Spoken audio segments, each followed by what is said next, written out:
Welcome back, NorthernGamingNetwork.com here, and we're going to watch me play Netrunner. Sure we are. I'm here with Kevin. Hi. I'm Alex. And we've got me on the left, our fellow co-host of the Tag Me podcast on the right, Matt. He's playing with a mitt full of cards, Jinteki IG deck. Yeah, so we've got a IG versus Ken matchup here. IG being the trash cost of assets is increased by 1 for each face down card in archives. Ken gaining a credit on each run event, so these may be two not so used IDs being played here. Let's see if we can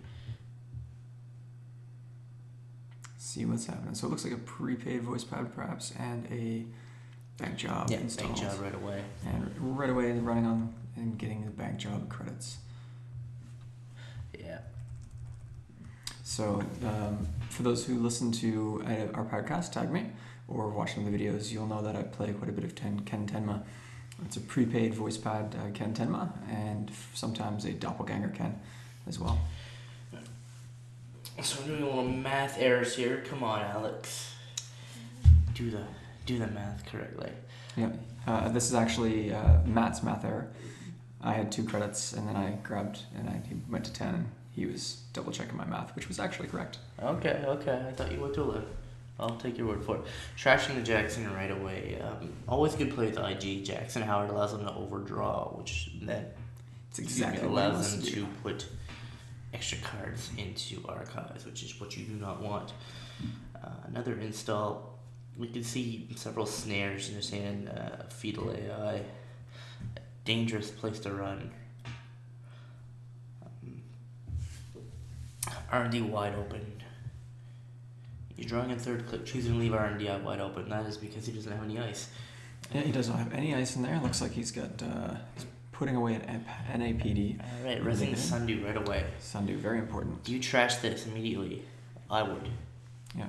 The thing here is he is putting in a face down card, so that's going to be an additional 2 to trash right now. Oh, that's correct. So it costs 5 to trash.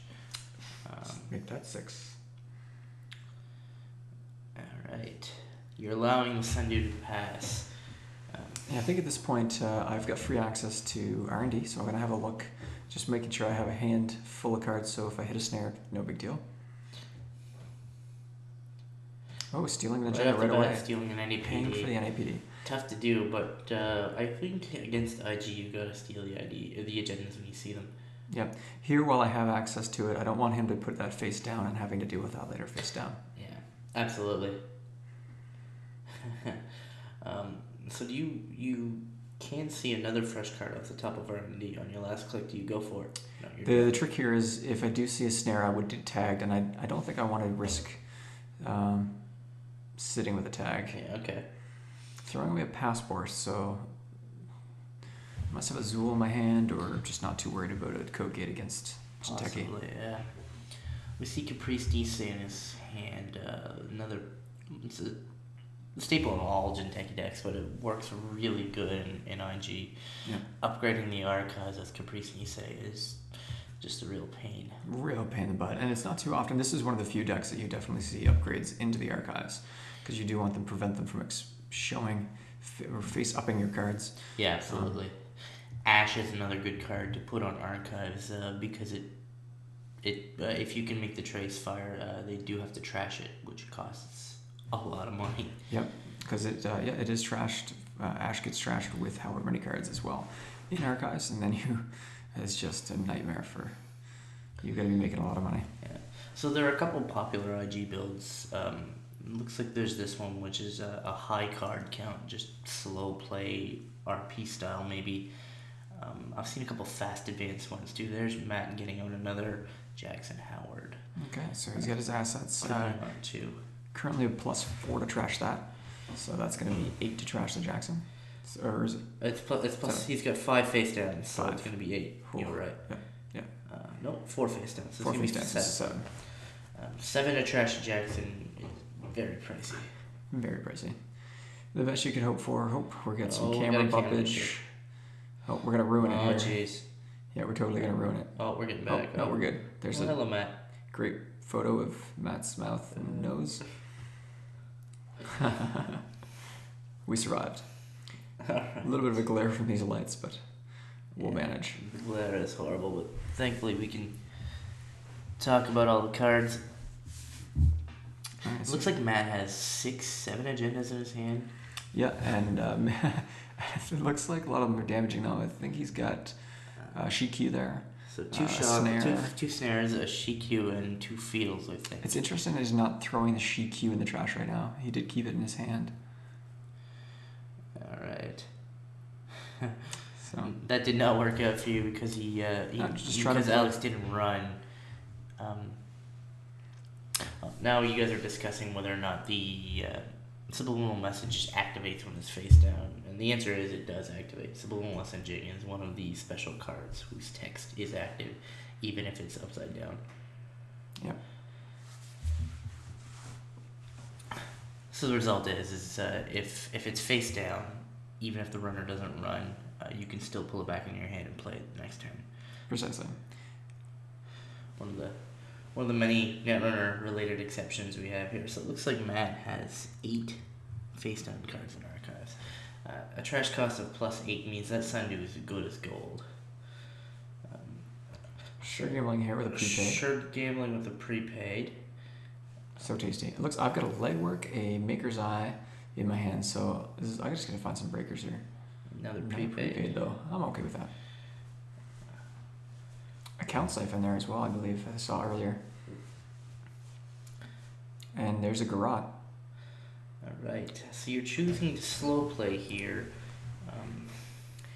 May or may not be your best choice. Slow playing means he's going to build up the archive level, but you don't by any chance have an imp in there, do you? I do not have an imp in this deck. However, I think in this situation, I'm not super concerned about him stacking them up. I want to try kind of expose them all at once rather than having to continue running archives. Okay. And let him build up a false sense of security. Exactly. Yeah. We got a Self-Destruct, which is an interesting card. This tournament was played just shortly before Order and Chaos came out, so I really enjoy that card. I played it in my PE deck for a little while, and it was a nice little trick. Blow up a server with an agenda in it, get some net damage. Yes, absolutely. More fun to do damage that way than let them steal an agenda. Mm-hmm. There's Zool. There's the Keymaster. What code gates are you worried about here? I mean, are you worried about the cheap? I see the Lotus Fields there. Okay. Being in faction and with the amount of money this deck has the potential to make, Lotus Fields are probably a pretty good option. Especially where he's got quite a bit of money here, and I'm letting him have the money. So. So you're running the Naked Remote, which is the Self-Destruct. So Matt reses it, and will he trigger it? I assume so. Okay. Trashing it for Trace 0 plus however many he chooses. So essentially Matt pays money to make you pay money here. That's right. I think I'm going to let him pick here. I'm going to say same old thing so he can take my events. And what's really important here, oh no, I'm paying. Thinking back, I wouldn't have done that. Yeah. Especially with that Garrote, or maybe I wanted to specifically trash that Garrote because I know what's coming. That's possible, yeah. Spoiler alert. Yeah. Yeah, so if you had the... if I have... the Retrieval Run and Garrote with 6 cards, you probably wouldn't beat that Trace. Yeah. Matt being quite the deck table hog here. Oh, no, he's giving you... There we go. I wouldn't expect to see 3 ice in the Stella deck. Not typical with Jincheki, unless you're RP. How drawing some more. Continuing to draw agendas. It looks like all 3 Fetals in his hand. Yeah, it looks like 3 Fetals. He's got them even stacked together. 3 Fetals and 2 Snares in his hand. That is a very scary HQ. Yeah. Put the legworks away. Yeah. A piece of ice. I can't tell what it is. Is that a Mitsubako? He hasn't attempted to score anything, so it did look like a Mitsubako, maybe a Kumanu. It's hard to tell. Alright, so I'm assuming we have about 10 cards now. There we go. There's the Retrieval Run. So I'm expecting a lot of pointy stuff here. Oh, it's a pup. Okay. It's a Resna pup. That was risky. If that was a Baco, you lose your retrieval run. You can same old thing. Oh, Excalibur. Great ice on archives for very good against IG. For IG. So you can expose the cards and then you cannot run anymore. But that's perfectly fine by me. But in this case, I'm not exposing any cards. Just getting my garrote out. And I think this game here, I go for a straight up R&D lock. Well, seeing what we see in Matt's hand, that would definitely be the wisest avenue. Very dangerous to run that. Or as long as I don't leg work, I guess. If you were single accessing, you feel a little more safe against Jinteki with a hand like that. Well, single access and seeing a snare causing him to trigger it, well, you cannot trash it, but... Yes, trashing a snare right now would cost me about 10 credits. Yeah. Now he's back up to the 2 snare level. That's scary. So, 2 snares, 3 Fetals in hand. Just awful. Oh. Nope, still the same. 2 snares, 3 Fetals. So very fun. So he's starting to build. Legworking the Sundew. This prevents him from gaining the credits. I doubt you're gonna trash, but. Yep. So I'm not trashing. Just net game of 6, 2 for prepaid, 5 for the 5 for the dirty laundry, and 1 for Ken. Make money. One of the few advantages prepaid Ken has over prepaid Kate. Pup over HQ. What are you gonna access? Do you take the snare or do you take the? If I had to choose here, I think I would take the Fetal. Oh, would you? Okay. But Fetal being not quite as pointy in. There we go. I would definitely steal that. In IG as it is in PE, so it's only 2 instead of 3. So you see a count siphon and a legwork. And a legwork. Okay, I don't ever plan to play that legwork against a Jinteki deck. Being a PE player, I know how pointy a legwork can get. Many kills from legwork. Count siphon would certainly be nice. Now you have the same old count siphon, and then you spend your entire turn. But you know same old count siphoning and clearing the tags. Perfectly fine. Yeah. Here, I think if same old count siphon keeping the tags might actually be worthwhile. Yeah, that's true. We haven't seen much influence yet. I've seen 2 on Jackson. So I don't know where all the influence is. Maybe Biotic Labor might be in there somewhere. Yes, he's installed his card there, so... Another Sundew. Another Sundew, okay. So now he's getting some money.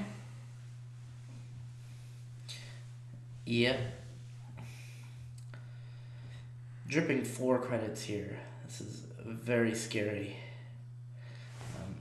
You're getting into the range now where you could easily res 3 hostile takeovers. Or not hostile takeovers, hostile infrastructures. Yes, absolutely. And I'm not sure if he's running the hostile infrastructures here. Now I'll get my full breaker suite out though. So this is going to allow me to get some work done. With the exception of that Excalibur, there's not much I can do about that. Well, I mean, it allows you to get into R&D at the very least and maybe access a card. Alright, so messaging coming out.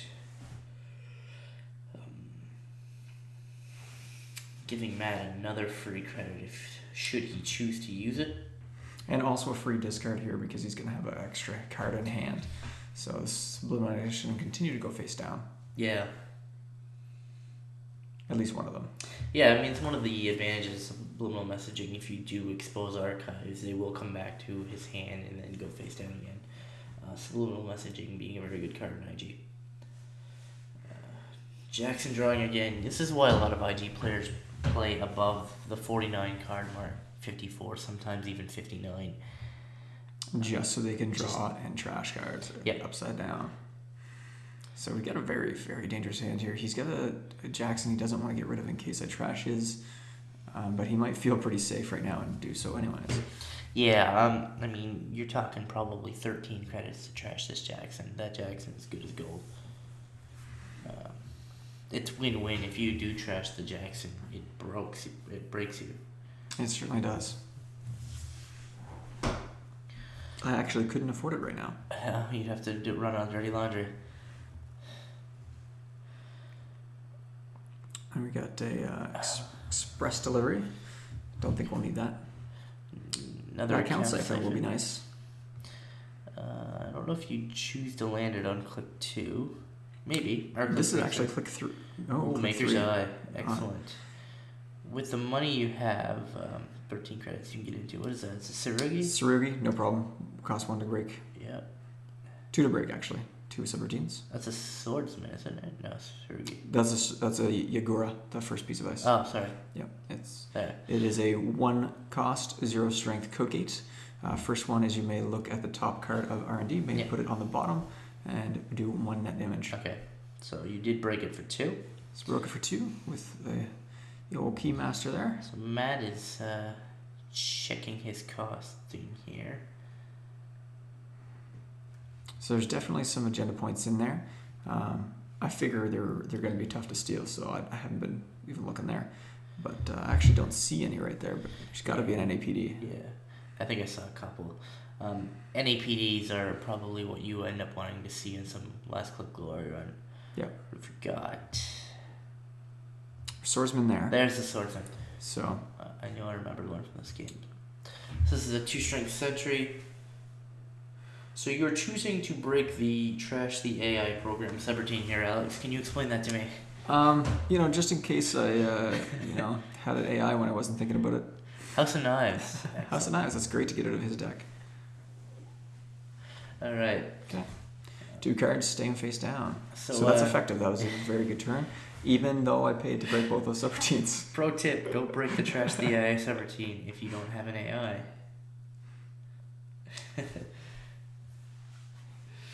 Express delivery here. Looks to see some. Ooh, I see a lucky find in there. Take the lucky find. Although there is. I might take the Maker's Eye, but you could same old Maker's Eye. No, that's a diesel. Is it? Okay. Yeah. Or a quality time. Pardon me. Quality time for the influence. Yeah, you can easily same old Maker's Eye here, which because might be your next turn play. Assuming Matt doesn't install over R&D. Where I'm at, I would do that this turn. I love Matt's little quirky cuts. Here we go. Alright, we're going to draw... Ooh, Ash? He drew an Ash. Yeah, very nice. Put that down on R&D right there. R&D, yeah.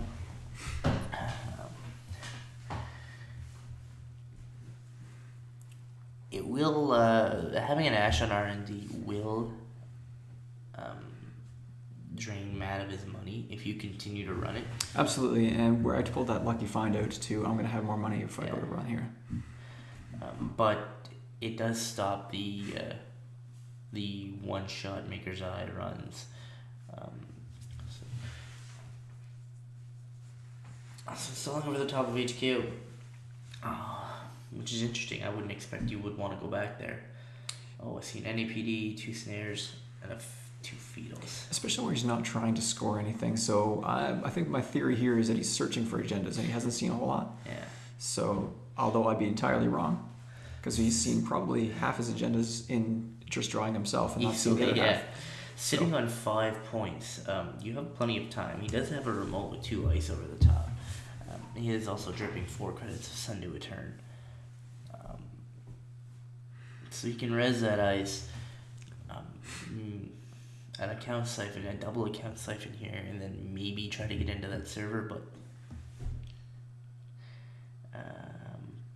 so running R&D might be the best one, forcing him to res the Ash and play out, breaking the trash AI again.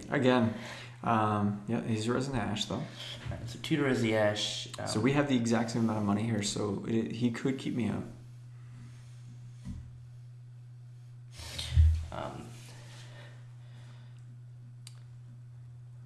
So it is a trash. It's a trace 12 or trace 4. Excuse me. If he does, so spend 9 here because I have 12 credits. He needs to pump it to 13 in order to keep me out. So I'm not going to trash it here because I think the essence is here. He's not going to be able to pump that trace again. Yeah. I'm going to have more money. It just drained him of his credits, which is exactly what I wanted to do. That right there, that's better than account 7. Either way, it's a 4. It is great. It is a 4 credit toll, essentially, to get into R&D now, which is it's good for Matt, but it's also good for me to be able to keep. He knows that I can get in. Yeah, I mean, on a single card run, I may have just rezzed it and not pumped the trace, forcing you to spend another 4 to get in. And then if you plop down, say, Caprice or whatever. I think a great move here would be, there we go, Count Siphon. Okay, this puts him in 8. Okay, this puts him into some pretty expensive ice range. I don't know if he's going to run any of them. Wall of Thorns spends all his money. There he is. Well, there goes the use of account siphoning. Do you break it and get in? That's true. Well, here is a pretty safe to run his hand now, as I can break that. I can get through the pup, and he can't use his snares anymore. Okay, yeah. So this is the key with NAPDs, and there's some Fetals in there. If you do access the snare, you can't trash it. But that's perfectly fine here. Not too concerned because I know it's something. There is a Fetal, so perfectly fine. You have the money and cards. Yep. Right on. So that's exciting. IG, you just realized you don't have to trash and access all of those cards and all the sharp pointing things in the archives. You can do it without good old-fashioned R&D lock and timely runs. Yeah, timely runs. So thanks for watching, everybody.